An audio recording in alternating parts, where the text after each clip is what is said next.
Bonsoir à toutes et à tous. Donc, chronique numéro 175. Et dans cette chronique, je vais tâcher de vous expliquer assez rapidement une brève histoire de la présence russe et tout particulièrement comprendre finalement l'identité et l'allégeance et l'attachement de la région russophone de l'Ukraine, plus précisément la République populaire du Donbass et la République populaire de Lugansk. Bien entendu, cet attachement est aussi bien russe que lié à l'histoire de l'URSS, donc de l'Union des républiques soviétiques socialistes. Bon. Alors, on peut dire qu'après la destruction de Kiev, faisons un peu d'histoire, par Batu Khan, donc Batu Khan ou Khan, en 1240, le pays au-delà des rapides, comme il se nommait à l'époque, en langue tatare, le Zaporog du fleuve Dniepr, devient un no man's land, je dirais contesté par le royaume moscovite. Alors le Khanat tatar, Khanat tatar, et le royaume polono-lituanien, qui à l'époque était associé, c'est dans cette région, représentée, je dirais, à cette époque, que commence, je dirais, la vie politique du peuple ukrainien. Alors que les colons, connus sous le nom de Cosaques, cherchaient à préserver leur indépendance tout en défendant, à ce moment-là, la foi chrétienne orthodoxe traditionnelle. Alors l'une des premières distinctions qui s'est dégagée parmi eux, je dirais la distinction géographique entre ceux qui se sont installés à l'ouest du Dniepr, appelée rive droite du fleuve, et ceux qui se sont installés à l'est de la rivière, appelée rive gauche. Alors la rive gauche, pour détailler un petit peu, qui comprend les régions actuelles de Crimée, de Dnipropetrovsk, de Donetsk, de Kharkov, de Kherson, de Lugansk, d'Odessa, de Nikolaïevsk ou de Zaporozhsk, forment une communauté ethnique et culturelle relativement compacte qui se distingue par la forte influence de la culture russe, même là où la majorité de la population se définit effectivement comme ukrainien. Alors, bien entendu, dans les régions orientales qui ont soutenu Viktor Yanukovych, pour revenir euh, d'un passé assez lointain, pour revenir finalement à l'actualité, donc ceux qui ont effectivement préféré donner leur confiance à Viktor Yanukovych aux élections de 2004, par exemple le pourcentage de la population qui considérait que ce territoire était plutôt russe, et se considérait finalement comme russe, n'était que 34%, mais je dirais même le pourcentage de ceux qui se considéraient comme principalement russophones était de 82%. Alors, les raisons de cet héritage peuvent être attribuées aux 4 vagues distinctes de peuplement russe à l'est du Dniepr, donc Slobodskaya, Ukraina, Novorussia, Crimée et Donbass. Bon, Slobodskaya Ukraina, donc, ou Slobodshchina comprend non seulement les régions ukrainiennes de Kharkov, de Soumy, mais également des régions de Voronezh, de Kursk et de Belgorod, qui font actuellement partie de la Fédération russe, ou la Fédération de Russie, ou la Communauté européenne des États indépendants. Bon. Alors, le nom dérive de la Sloboda, ou fortification, établie par les Cosaques sur la rive gauche du Dniepr. Et ceux-ci se voient accorder une autonomie locale considérable en échange d'un service de défense des frontières de l'Empire russe. Il faut savoir qu'ils ont également bénéficié de certaines exonérations fiscales et privilèges commerciaux. Alors bien que leur statut de libre prenne fin, je dirais, en 1765, lorsque Catherine la Grande transforma les Cosaques en soldats de base, beaucoup de ces slobodes prospèrent et se développèrent, je dirais, plus tard dans des grandes villes d'Ukraine. Alors, parlons également de Kharkov, deuxième ville d'Ukraine et capitale de la RSS d'Ukraine, donc de la République soviétique socialiste. Alors, de 1919 à 1934, elle était la capitale administrative et culturelle du Slobodantchina, et son université, la deuxième la plus ancienne de l'Empire russe, en a fait un centre culturel majeur de la Russie, ainsi qu'un centre je dirais, important pour l'étude de la langue ukrainienne, qui effectivement n'était très peu parlé, puisque le russe, comme je viens de le mentionner, était parlé à 82%. Alors nous en arrivions effectivement à Novorussia, Novorussie, ou Nouvelle-Russie, nom qui a acquis une notoriété récente, après avoir été utilisé par le président Vladimir Poutine, le président russe, en avril 2014, est en réalité le nom historique de l'une des régions les plus jeunes et les plus ethniquement diversifiées de l'Ukraine. Alors, incorporé, je dirais, à l'Empire russe, à la suite des guerres russo-turques du XVIIIe siècle, on peut dire que la colonisation de cette région a suivi je dirais, le même schéma d'établissement de forts militaires qui sont finalement devenus des villes. Essentiellement, semble-t-il, une extension au sud de Slobodanskaya, Ukraina, depuis la conquête de Novorossia, ce qu'on pourrait définir comme un nouveau littoral qui a été ajouté à l'Empire russe. Mais des incitations spécifiques ont été ajoutées pour créer de nouveaux ports et promouvoir finalement le commerce dans cette région. Et c'est ainsi que nous en arrivons à Odessa, qui est devenue la troisième ville d'Ukraine, est devenu le centre culturel commercial de la région. Son statut précoce de port franc ainsi que la nomination d'administrateurs étrangers ont contribué à créer, je dirais, une atmosphère cosmopolitique et qui a attiré effectivement un grand nombre de juifs, de grecs, d'arméniens et d'italiens. Alors, à la fin du XIXe siècle, on l'appelait couramment la capitale du Sud, de l'Empire russe. Plus à l'intérieur des terres, les dirigeants russes ont, je dirais, encouragé la colonisation des Serbes, des Bulgares et des Hongrois.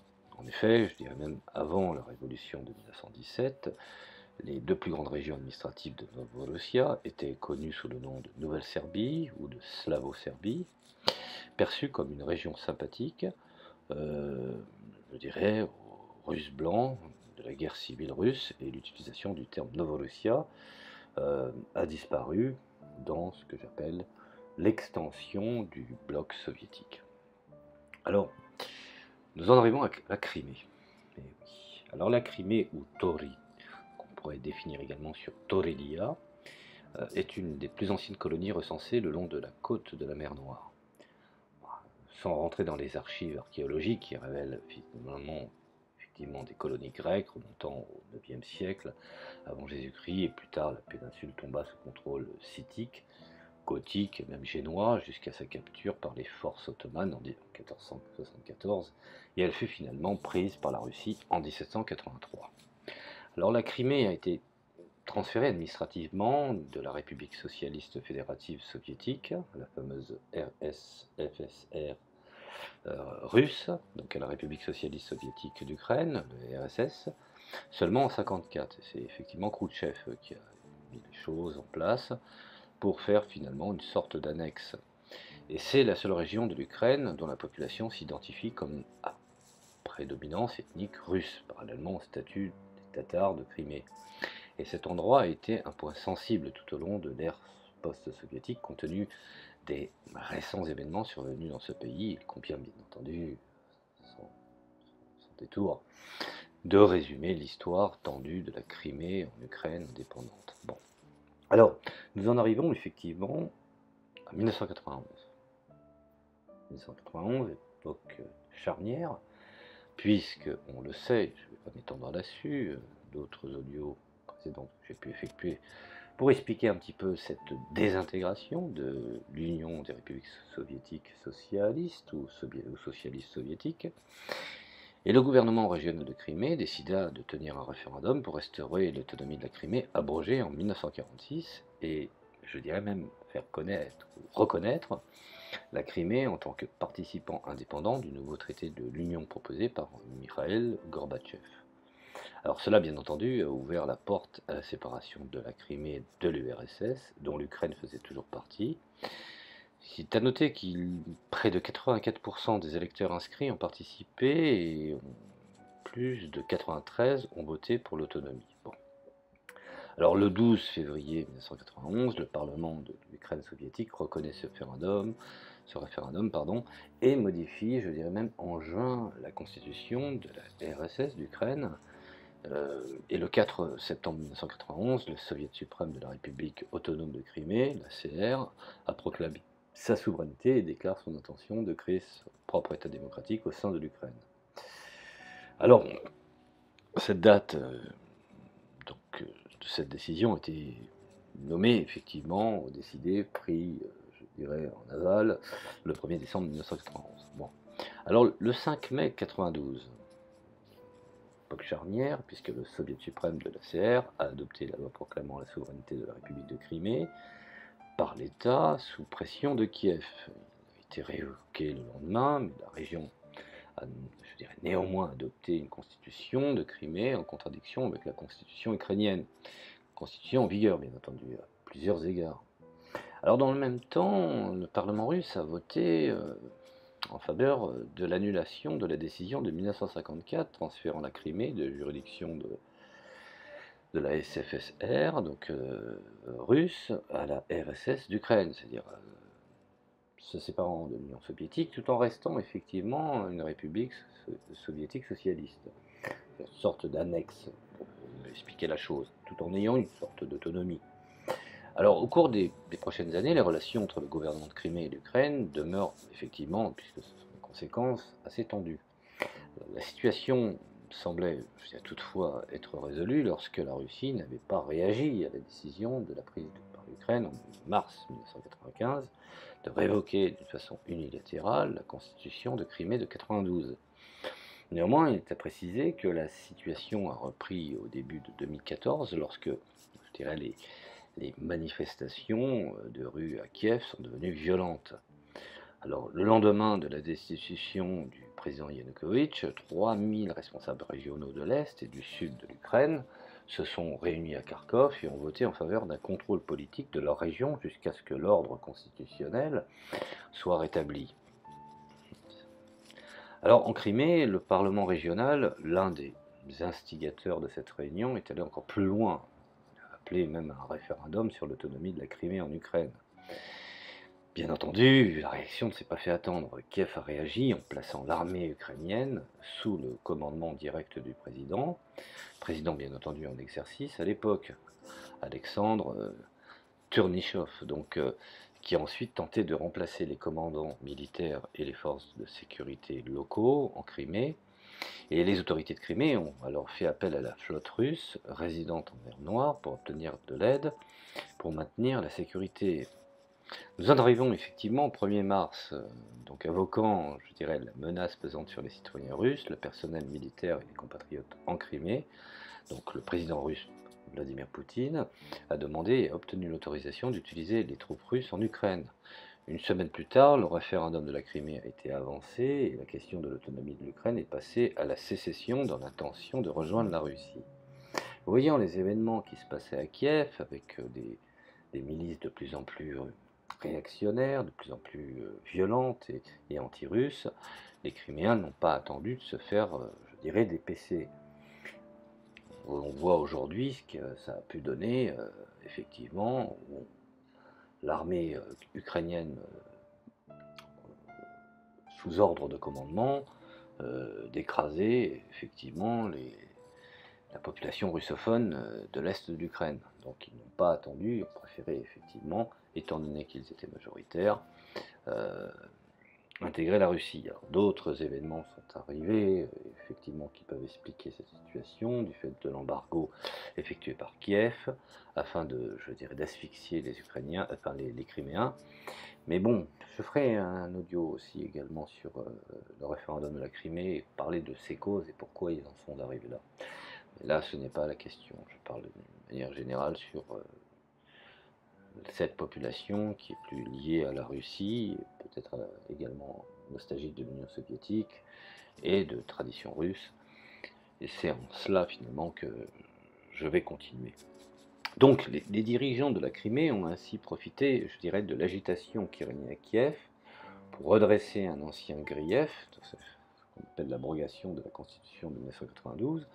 L'intervention russe a directement, je dirais, facilité sa capacité à organiser un tel référendum, ce que la plupart des experts juridiques internationaux considèrent comme illégal, bien que les gens ont voté en masse. Donc si je ne comprends pas l'illégalité quand on considère qu'un peuple majoritairement vote pour une décision, cette décision devrait être respectée. Mais pardon, il y a selon certains des bons critères de démocratie et des mauvais critères de démocratie, et des bons critères de dictature et des mauvais critères de dictature, vous m'aurez compris. Donc le gouvernement de Crimée a toutefois, je dirais, noté dans son avis consultatif sur la déclaration d'indépendance du Kosovo, la Cour internationale de justice avait estimé qu'il n'y avait pas de règle, je dirais, générale interdisant les déclarations d'indépendance ou les autorisant par ailleurs. Qu'il s'agisse d'actes politiques, étant donné que la Russie considérait qu'un référendum était un tel acte politique, et que la légitimité du gouvernement de Kiev était contestée, de tout temps, finalement, au fond. Et elle a affirmé que le gouvernement de Crimée avait tout à fait le droit d'agir selon sa volonté par un référendum démocratique. Alors nous en arrivons effectivement au Donbass. Alors le Donbass est typique, hein, et je dois bien préciser, du centre-sud, je dirais, de la Russie, alors que d'autres régions de l'Ukraine ont été colonisées à cause de d'autres conflits territoriaux et je dirais même de conquêtes. Alors là, je ne vais pas parler de la partie nord de l'Ukraine, ce n'est pas le sujet. Revenons à la croissance du Donbass, qui est liée, je dirais, à la découverte en 1720, du plus grand bassin houiller d'Europe, et je dirais même à l'essor de l'industrie locale. Jusqu'à tout récemment, les deux régions de Donetsk et de Lugansk représentaient près de 16% du PIB de l'Ukraine et jusqu'à un quart de sa production industrielle. Bon. Je dois préciser qu'une autre spécificité de cette région réside dans ses soulèvements périodiques, alimentés bien entendu en partie par le demi-million de vieux croyants qui se sont installés dans cette région au cours de la seconde moitié du XVIIe siècle. Et les descendants de cette fameuse communauté indépendante formeront plus tard l'épine dorsale de l'armée noire, de l'anarchiste Nestor Makhno. Bon. À la fin de l'ère soviétique, le militantisme politique et l'initiative manifestée par les mineurs du Donbass ont encore ajouté à l'image rebelle de cette région très attachée effectivement aux acquis sociaux hérités de l'ère soviétique. Alors, pour les nationalistes ukrainiens, toutefois, le Donbass est également l'une des régions les plus soviétiques. Faut bien faire le bilan que tous ces nationalistes se réclament effectivement du Reich, hein, donc diamétralement opposé aux soviétiques qui leur ont mis effectivement une raclée. Alors, et donc bien entendu plus étrangère de l'Ukraine. Par exemple, Bohdan Chervak, président de l'Organisation des nationalistes ukrainiens, l'appelle pas un territoire ukrainien par contenu. Et même l'ancien président ukrainien Viktor Yushchenko a récemment qualifié la Crimée et le Donbass de régions où notre langue ne le fait pratiquement pas. Alors, même, je dirais, allant jusqu'à dire que notre mémoire est inexistante, ou notre Église est absente, ou notre culture est absente, même des terres totalement étrangères, dont il insiste, je dirais, par un seul bloc de terre, ne peut jamais être livré. Et c'est en cela aussi qu'il faut bien comprendre que cela n'a pas aidé à une sorte d'harmonie dans un État ukrainien. Aujourd'hui, le Donbass est plus proche de la Russie, regarde en direction de la Russie, plutôt que du côté effectivement de Kiev.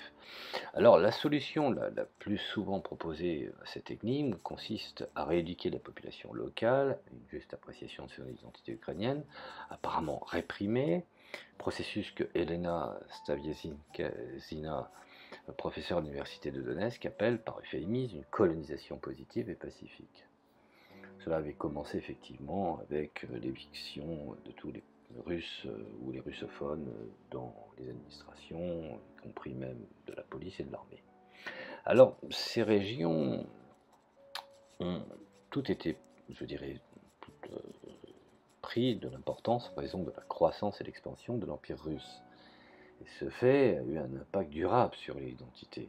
Premièrement, je dirais la structure historique et culturelle de l'Ukraine orientale est biculturelle. Cette autre Ukraine, puisque nous parlons d'une autre Ukraine, a développé une identité régionale, je dirais autonome, et qui permet aux Russes et aux Ukrainiens d'interagir librement et d'être interchangeables.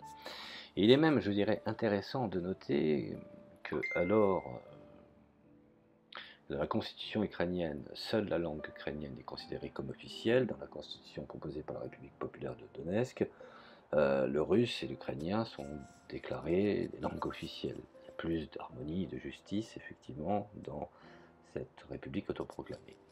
Deuxièmement, ce territoire est une région frontalière distincte de Moscou et de Kiev. Cela se voit dans la version de l'Ukraine de la mythologie cosaque. Alors que les nationalistes ukrainiens considèrent les Cosaques comme soulignant le caractère distinctif de l'Ukraine par rapport à la Russie. L'autre Ukraine souligne un aspect, je dirais même différent de ce mythe, la défense cosaque, l'Empire russe, la religion orthodoxe et l'histoire liée à l'URSS. Enfin, je dirais, il y a le modèle de votre remarquable, je dirais, stable, affiché par l'autre Ukraine depuis 1994. Les critiques l'attribuent souvent à la nostalgie de l'ère soviétique, mais elle est mieux comprise comme une aspiration au cosmopolitisme de l'ère soviétique qui reflète davantage leur identité. Et je dirais même elle se manifeste par le rejet viscéral du nationalisme étriqué, ethnique, populaire dans des régions de l'Ukraine occidentale comme la Galice, et par l'affirmation d'une identité ukrainienne inextricablement liée à la culture russe, sinon à la politique russe. Bon. Alors je vous dirais qu'il n'est pas surprenant que les divisions politiques du pays aient suivi ces modèles historiques. Euh, les schémas de vote dans le Donbass et de la Crimée se distinguent par le fait d'être l'inverse de ceux de la Galice, et en revanche, les électeurs de Slobozhanщина et des régions intérieures de Novorussia ne sont légèrement plus pro-russes, tandis que dans les régions traditionnelles du Hetmanat cosaque, ce qu'on appelle les rives droites de l'Ukraine sont légèrement plus favorables au nationalisme ukrainien intégral. Alors ces tendances, je dirais, qui effectivement étaient en sommeil, sont réapparues dans les mouvements Maïdan en 2004-2014, comme je dirais, comme les participants à la révolution orange de 2004, qui étaient 8 fois plus susceptibles d'être originaires de l'ouest de l'Ukraine, et 90% avaient déclaré que l'ukrainien était leur langue maternelle. En revanche, leurs adversaires étaient majoritairement originaires de l'Est et principalement de Donetsk, et 3 fois plus susceptibles de parler le russe à la maison, littéralement. Et finalement, les révolutionnaires orange et les opposants à la révolution parlaient différentes langues dans leur vie quotidienne. Alors, le même schéma est réapparu en 2014.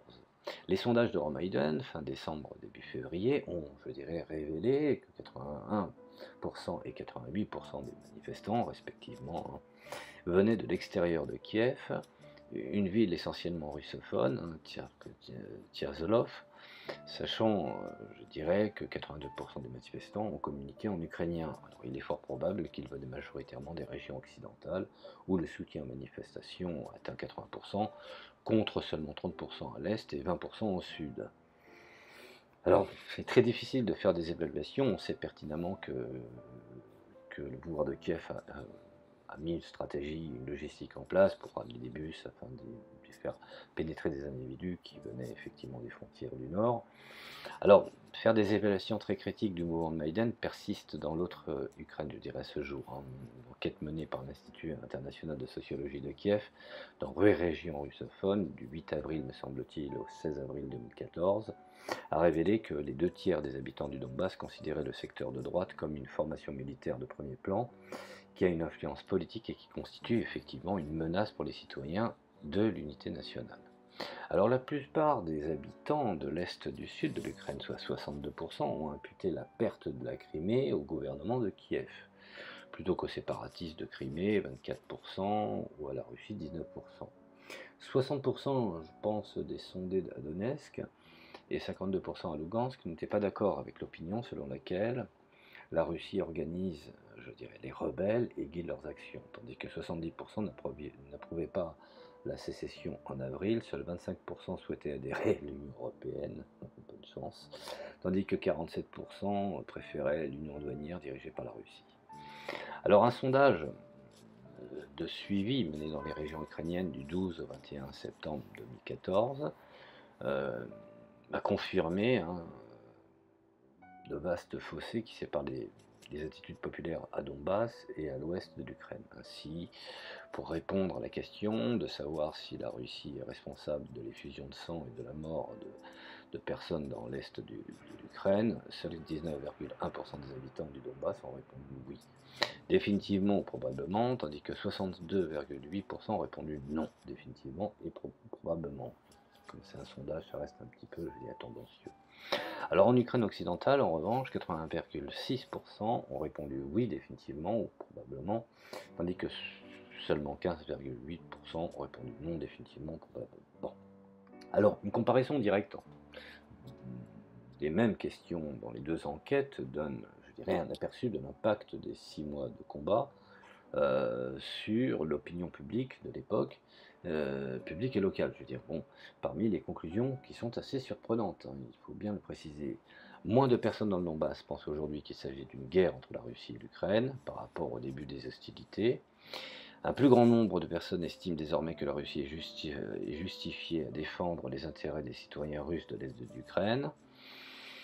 Et même le pourcentage est en faveur de la séparation de l'Ukraine, qui a considérablement augmenté après l'animosité et les crimes commis par les différents bataillons autoproclamés nazis, des suppléants de l'armée ukrainienne. Bon, alors, en résumé, je dirais que la campagne militaire a enraciné les vues, je dirais, des deux côtés. Les Ukrainiens occidentaux sont maintenant plus convaincus que jamais qu'il y a une invasion russe et que l'Ukraine doit rester un État unitaire. L'ukrainien étant la seule langue officielle, mais très, je dirais, très minoritaire dans le parler, ce qui était quand même, ce qui est quand même une aberration. Alors, par contre, les Ukrainiens de l'Est, en revanche, sont maintenant convaincus que c'est la faute de cette crise se situe à Kiev et que la langue russe devrait jouir d'un statut égal à celui de l'ukrainien, puisque eux-mêmes, dans leur république autoproclamée, ils considèrent que l'ukrainien a le même droit de citer que le russe. Alors, du moins, effectivement, bon, un statut égal ukrainien dans leur région, bien entendu, et qui sont désormais plus réceptifs à l'idée de séparation de l'Ukraine, puisque de toute manière, aujourd'hui, c'est un point de non-retour. Alors, bien entendu, je pourrais faire état d'une multitude de tableaux, une multitude de statistiques, mais ce n'est pas le but de cet audio. Je pense qu'il est important de comprendre un petit peu quels sont, sans rentrer trop dans une doxa idéologique, le conflit de l'Ukraine. Alors si effectivement les schémas historiques sont stables depuis si longtemps, pourquoi les combats n'ont-ils éclaté qu'à cette récence, ou cette période assez, je dirais, récente, parce qu'il faut comprendre que tout a commencé avec, entre guillemets, la destitution péremptoire du président Yanukovych. Et cela a eu pour conséquence de détruire le délicat équilibre entre les intérêts forgés entre la Galice et le Donbass. Et cela, je dirais même, a été considéré comme une menace directe pour les intérêts fondamentaux des Ukrainiens russes. Alors après l'éviction de Yanukovych, on a vu que les choses ont commencé à changer au niveau populaire. Dans l'autre Ukraine, du rejet passif effectivement du Maïdan, pour ce que je viens d'expliquer, faisant l'apologie du Troisième Reich, alors que la population de l'Est était nostalgique de l'Union soviétique, la problématique était effectivement quels étaient les camps pendant la Seconde Guerre mondiale. Donc ce sont deux camps qui se sont affrontés, dont l'un a triomphé sur l'autre, et Dieu merci. Alors, maintenant, il faut bien comprendre qu'il existe des problèmes dans ces scénarios. On sait pertinemment que certains ministres, comme le ministre de l'Intérieur de l'Ukraine, je dirais Arsène Avakov, que la guerre peut avoir un effet de nettoyage, je dirais, salutaire. Donc déjà dans la logorée, dans la dynamique d'explication, nous avions déjà du langage, je dirais, de nettoyage ethnique. Donc, les russophones ne voulaient plus être sous le contrôle d'un gouvernement qui leur fut hostile.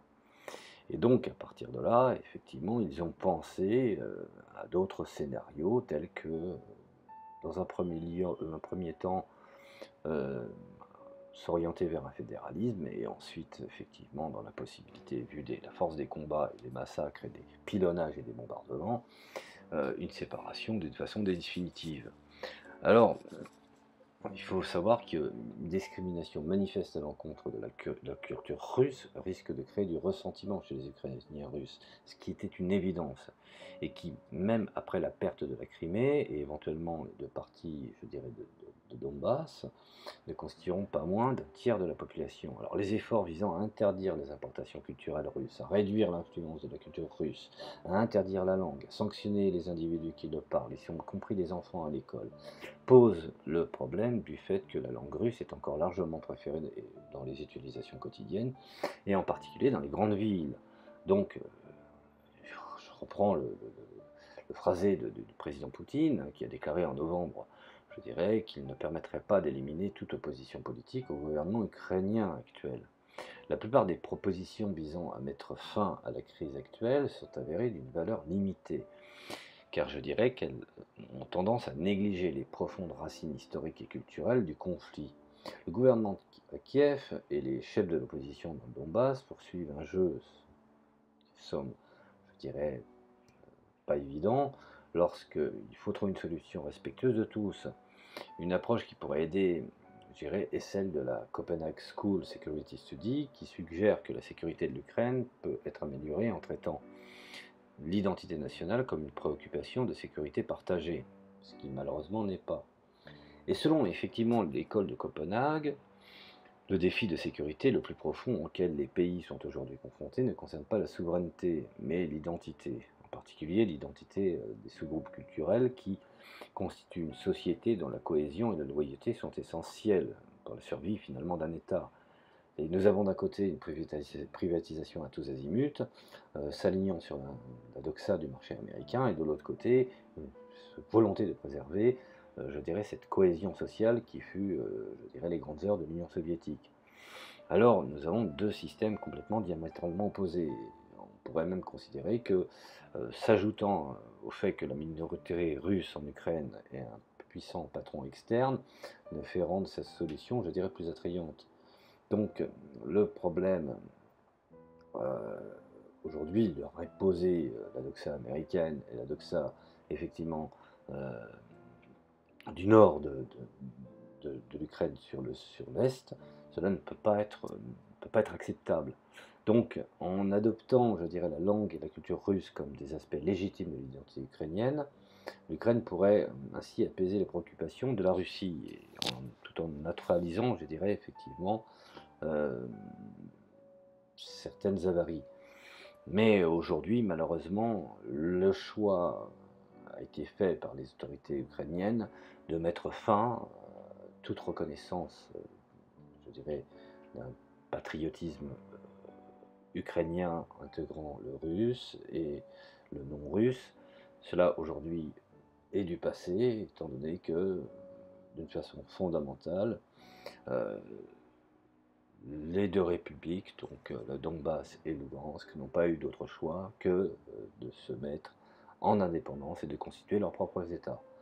Voilà, si j'ai pu répondre rapidement à certaines interrogations sur cette région-là, vous m'envoyez ravi.